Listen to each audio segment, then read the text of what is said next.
Le CDD nous a permis de passer en revue la situation actuelle des infrastructures scolaires, laquelle situation a montré des difficultés au niveau des infrastructures, au niveau de l'environnement scolaire. Ces difficultés sont passées au peigne fin et des engagements sont pris pour que toutes les dispositions nécessaires soient mises en œuvre afin que la rentrée scolaire se passe dans les meilleures conditions pour qu'on puisse mettre en œuvre concrètement ce concept du Ubbi Tay Jàng Tay. La rentrée est prévue pour le 3 pour les personnels et pour le 5 pour les élèves. Ce qui veut dire que nous sommes à quelques jours tout simplement de la rentrée. Mais peut-être cette année, il y a un cachet particulier qui est fait et qui consiste à démarrer les apprentissages dès le premier jour, en tout cas dans tous les établissements qui s'y prêtent, c'est-à-dire où les conditions sont réunies pour que ce démarrage-là soit effectif. Mais pour cela, quand même, il y a un ensemble d'activités préparatoires à dérouler. Et nous avons élaboré un plan d'action dans ce sens qui intègre plusieurs activités. Et l'une de ces activités, en tout cas l'une des plus importantes, c'est le CDD sur la rentrée que nous avons tenu le 21 passé, et sous l'autorité du préfet, avec l'ensemble des acteurs et des chefs de service. Et je pense qu'un certain nombre de dispositions ont été prises, des engagements aussi ont été pris, et je pense que tout cela, si tout cela est réalisé, en principe, on devrait avoir quand même une bonne rentrée scolaire. Nous, on sommes de Croix-Rouge, et le Croix-Rouge n'a pas frontière. Le principe que le Sénégal vive, c'est ce que le Guinée-Bissau aussi vive. Je ne veux pas dire que le Croix-Rouge de Guinée-Bissau n'est pas capable de former les volontaires, mais le monde c'est comme ça. Il y a les différents pays et les différents développements. Et on sait que le Sénégal a très développé dans des activités de Croix-Rouge. Parmi ceux-ci, dans notre mission, c'est d'aider les gens vulnérables au niveau du comité. Et si c'est notre mission, si tu n'es pas prêt, tu n'es pas préparé pour donner la réponse, cela veut dire que tu ne fais rien. Dans ceci, on a dit, est bon venir au Sénégal pour gagner la connaissance que les volontaires du Sénégal ils ont, multiplié avec notre connaissance, ça nous permet de donner la réponse au niveau de la communauté, au niveau des gens qui ont besoin d'aide de Croix-Rouge. Et c'est ça qui est notre objectif tracé, de venir prendre avec le Sénégal ce qui est bon et aller mettre en place à Guinée-Bissau pour aider notre population de Guinée-Bissau. L'armée syrienne veut écraser la partie rebelle de la ville d'Alep. Le secteur oriental lui échappe depuis 2012 et quelques jours après une trêve fragile, un déluge de bombes, de feu s'abat sur la ville.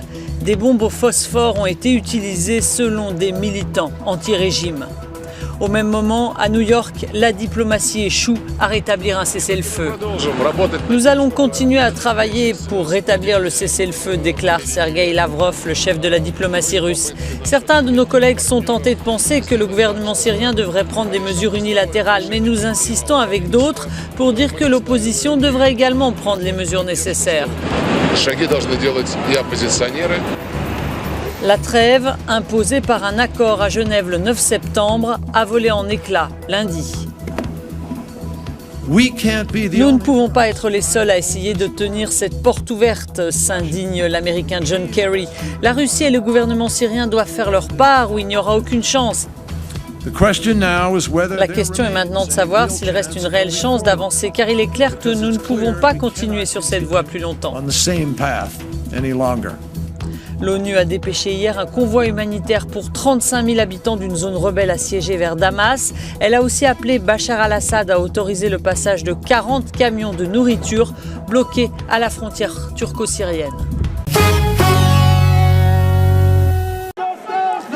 À Charlotte, pour la 3e nuit, les habitants protestent contre les violences policières. Les militaires de la garde nationale ont été déployés en renfort pour contenir les manifestants et éviter les heurts des nuits précédentes.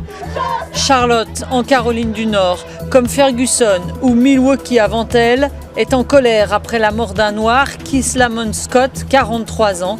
Selon la vidéo que sa famille a pu voir aujourd'hui, il n'avait pas une attitude agressive lorsque le policier l'a abattu. Ce drame a fait une seconde victime. Un homme touché par balle pendant la manifestation a succombé à ses blessures. Au moins 7 civils ont été tués dans une attaque à Beni dans l'est de la République démocratique du Congo, a annoncé jeudi une source militaire. L'attaque menée dans la nuit de mercredi à jeudi est attribuée aux rebelles ougandais des forces démocratiques alliées, ADF. Selon Gilbert Kambale, responsable de la société civile de Beni, les ADF ont aussi brûlé 15 maisons et 5 personnes sont portées disparues. Depuis octobre 2014, la ville et le territoire de Beni sont le théâtre de plusieurs attaques rebelles qui ont causé la mort de plus de 700 personnes. Le dernier massacre d'envergure remonte à la mi-août et selon l'ONU, au moins 50 civils avaient été tués en une nuit. La province du Nord Kivu, comme l'ensemble de l'Est congolais, est déchirée par des conflits armés depuis plus de 20 ans. Ces conflits sont alimentés par des différences ethniques et fonciers, la concurrence pour le contrôle des ressources minières et les rivalités entre puissances régionales.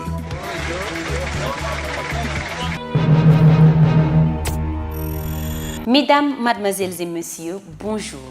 Pour la revue des titres de ce vendredi 23 septembre 2016, Sud Quotidien titre à sa une.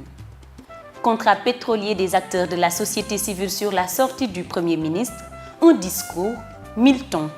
Momar Ndao, président Ascosen, ce qui importe, c'est qu'on préserve les intérêts du Sénégal. Ibrahima Sori Diallo, publiez ce que vous payez. Le rôle du gouvernement n'est pas d'imposer sa propre vision des choses.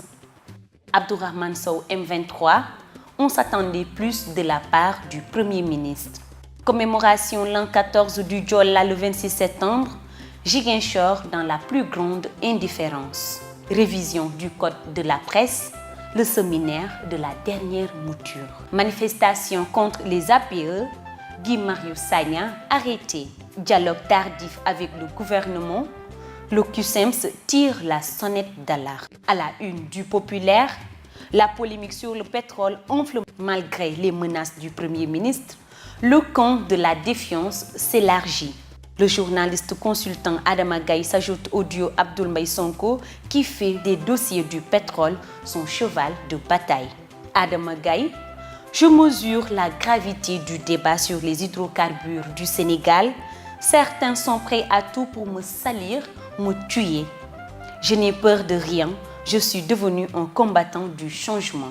Philippe Chalmont, professeur d'histoire économique à l'université Paris-Dauphine.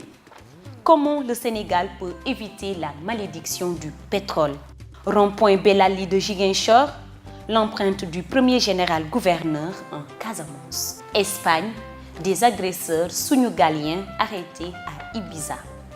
Lutte, combat Papa Sow Ama Baldé, la rivalité Fass-Pikine ressurgit dans l'arène.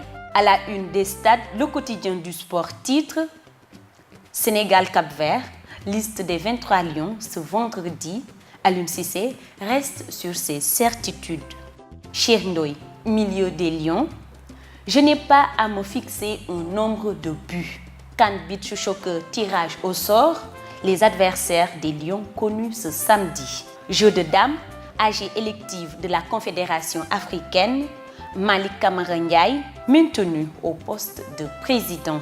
Nous terminons avec la une de Sunu Lamb. Le poumon de face et Sele bu Ndaw signe enfin.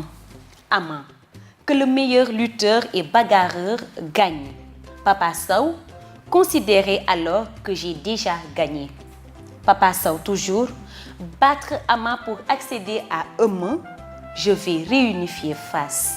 Ama Baldé, si papa me bat, j'irai cultiver la terre. Battre Papa Sow pour accéder au VIP. Expérience, force physique, taille imposante, bébé Saloum, un danger pour Reug Reug. Le troisième tigre affronte depuis 50 jours. Modou Lo a-t-il renvoyé Gris en exil? 27 combats, 11 victoires et 16 défaites. Sakho Xam Xam perd son savoir. C'est tout pour la revue des titres de ce vendredi 23 septembre. Nous vous donnons rendez-vous demain. Au revoir.